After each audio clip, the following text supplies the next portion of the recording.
तो फ्रेंड्स जैसा कि आप देख सकते हैं CISSP का ये थर्ड लेक्चर है और ये लेक्चर आपके लिए बहुत ही इंपॉर्टेंट होने वाला है। इस लेक्चर में आपको बहुत सी ऐसी इन्फॉर्मेशन जानने को मिलेगी जो आपने अभी तक नहीं जानी होगी, तो इस लेक्चर को मिस ना करें। तो चलिए दोस्तों स्टार्ट करते हैं। तो सबसे पहले मैं आपको बता दूं, यहाँ पे डोमेन नंबर हमारा फर्स्ट है जो कि है इंफॉर्मेशन सिक्योरिटी रिस्क मैनेजमेंट का। तो अभी तक अगर आपने चैनल को सब्सक्राइब नहीं किया है तो चैनल को सब्सक्राइब कर लें, साथ ही साथ बेल ऑप्शन को प्रेस कर दें। तो दोस्तों यहाँ पे आज थर्ड हमारा ये लेक्चर है और ये सीरीज़ बहुत ही, मुझे लग रहा है दोस्त बहुत से ऐसे हैं जो इस सीरीज़ को पसंद कर रहे हैं, साथ ही साथ मुझे पर्सनली मैसेज भी आए हैं। तो इस सीरीज़ को मैं कंटिन्यू चलाने वाला हूं और साथ ही साथ मैं साइड में दूसरा भी एक प्लेलिस्ट बनाने वाला हूं जल्दी, जिस पे वर्क स्टार्ट होगा। तो चलिए दोस्तों स्टार्ट करते हैं। तो सबसे पहले है आइडेंटिफिकेशन, असेसमेंट, मिलिट्रीगेशन और मॉनिटरिंग। तो ये क्या है, ये पॉइंट्स आज हम जानेंगे। तो इन पॉइंट्स में क्या होता है वो डीपली एक डिस्कस होगा थोड़ा सा, और उसके बारे में आज जान के हम इस लेक्चर को फिनिश करेंगे। तो सबसे पहले रिस्क मैनेजमेंट स्टेप्स कौन से होते हैं वो हम जान लेते हैं। तो सबसे पहले जैसा कि आप देख पा रहे हैं रिस्क आइडेंटिफिकेशन, सेकेंड यहाँ पे रिस्पॉन्स होता है, रिस्क का रिस्पॉन्स क्या रहेगा, रिस्क का वैल्यू क्या है, और लास्ट में आता है ऑन गोइंग कंट्रोल्स क्या है एवल्यू।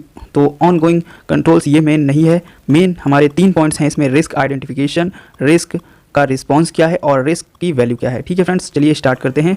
तो सबसे पहले रिस्क मैनेजमेंट साइकिल क्या है वो हम जान लेते हैं। मतलब लाइफ साइकिल जैसा होता है, वाटर साइकिल सुना है आपने, वैसे ये साइकिल आप देख लीजिए। यहाँ पे कुछ आपको पॉइंट्स दिख रहे होंगे पिक्चर के ऊपर, वो वाले यहाँ से ऐसे ऐसे यहाँ पे देख सकते हैं आप।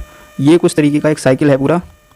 तो ये साइकिल आप देख सकते हैं जैसा कि, तो इस साइकिल में मैंने आपको सारे पॉइंट्स को यहाँ पे बताया है, तो आप एक बार फिर से देख सकते हैं, क्योंकि इससे प्रीवियस वीडियो में अगर आप जाएंगे तो वहाँ पे ये सारे पॉइंट्स आ चुके हैं, बट मैं यहाँ पे आपको बता देता हूँ। रिस्क आइडेंटिफिकेशन, तो रिस्क आइडेंटिफिकेशन क्या है, इसके बाद रिस्क असेसमेंट क्या है, रिस्क रिस्पॉन्स क्या है, और रिस्क का मॉनिटरिंग क्या है या रिपोर्ट क्या है।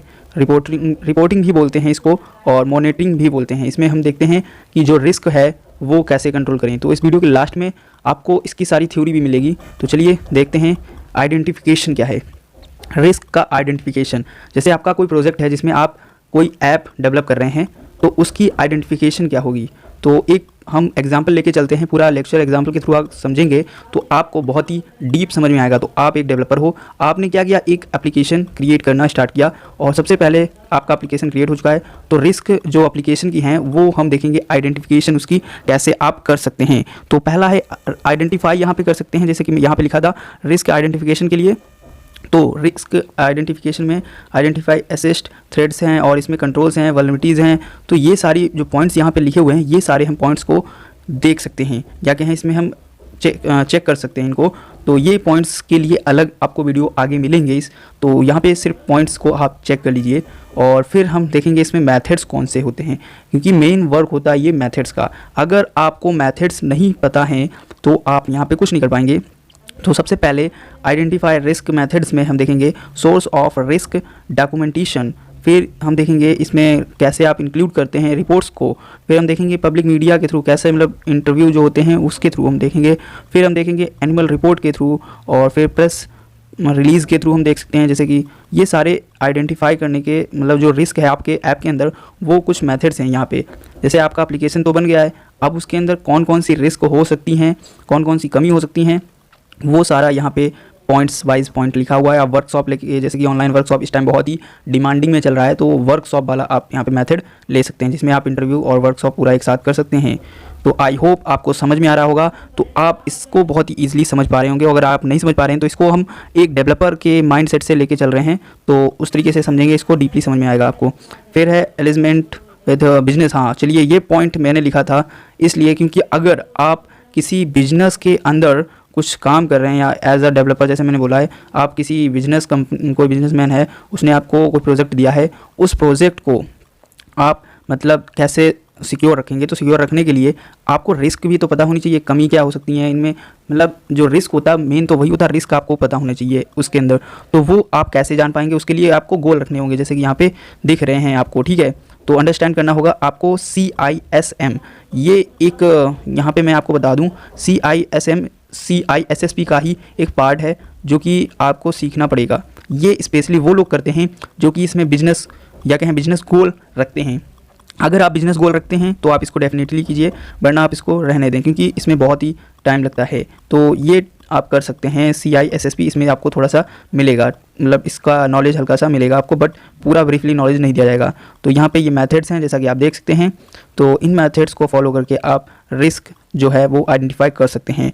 फर्स्ट इंपॉर्टेंट जो है इसमें जो मैंने आपको बता दिया, फर्स्ट जो आप पॉइंट कह सकते हैं, इंपॉर्टेंट पॉइंट होता है या स्टेप होता है, वो है इसका CISM, ठीक है, अंडरस्टैंड करना इसके अंदर क्या है। और इसका कोर्स भी होता है जो कि मैं आपको पहले ही बता चुका हूँ, कर सकते हैं आप।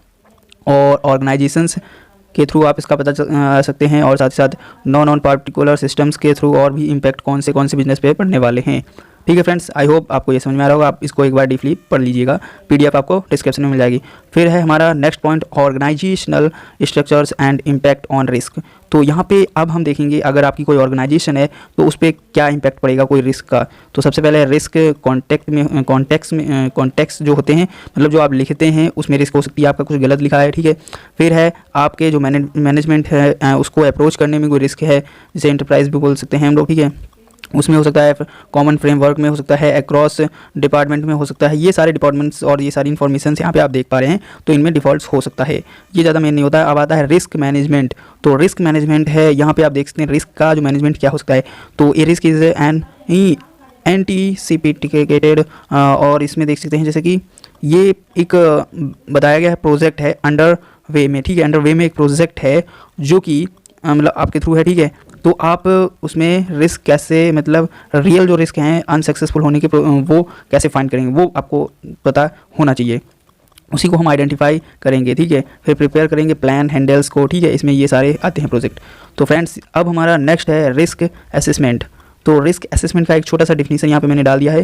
तो the objective of risk assessment is to rank the risk, मतलब जो रिस्क है उसकी कितनी रैंक है, मतलब क्या पोजीशन है उस टाइम, वो आप पता कर सकते हैं। टर्म्स पता कर सकते हैं, कितना डैमेज होगा वो पता कर सकते हैं।